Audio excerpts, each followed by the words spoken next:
Good morning, Jamie. Good morning.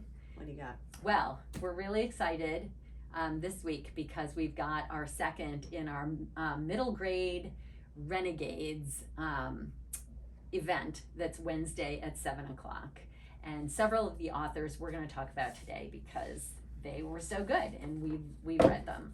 So first one I want to talk about is Genesis Begins Again by Alicia D. Williams, and this is a great story. It's a poignant story. It teaches you about how to love yourself.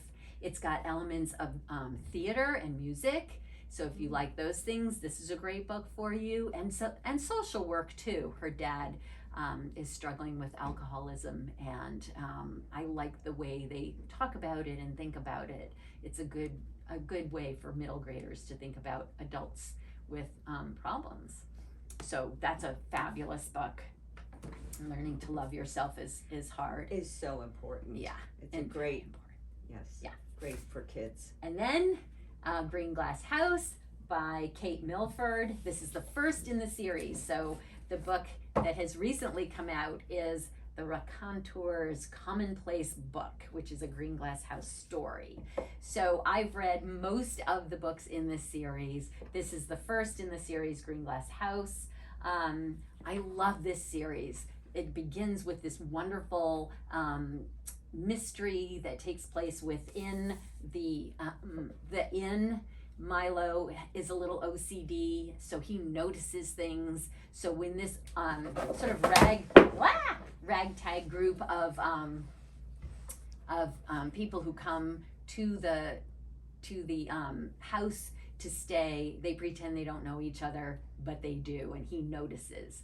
So it's a wonderful mystery. I solved some of the little clues, but I didn't get the big reveal at the end, so it's really good. And so each of the books in this series take either objects or people, characters from each of the books, and they pop up in and out of the other books. So it's not like it's a certain sequel, but it's something where you'll say, oh yeah, I know that guy, or I know that place or something. So it's really cool that way. And this Commonplace book is based on a real book. It was a book in this story, right? Yes. Yes. Yes, that was given to Milo. So That's cool. really fun.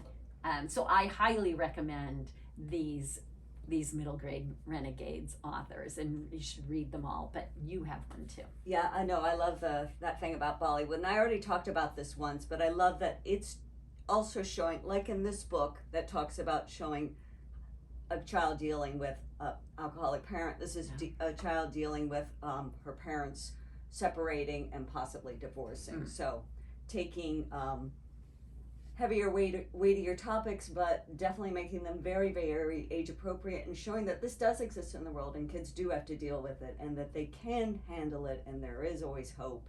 And so it's good to have the realistic fiction. This is realistic fiction. I had said before that actually has a twist of magic in it too, and you learn about Bollywood, which is India's Hollywood, but with dance and music and glitz. Really it's just fun. It's really fun, and it's wonderful.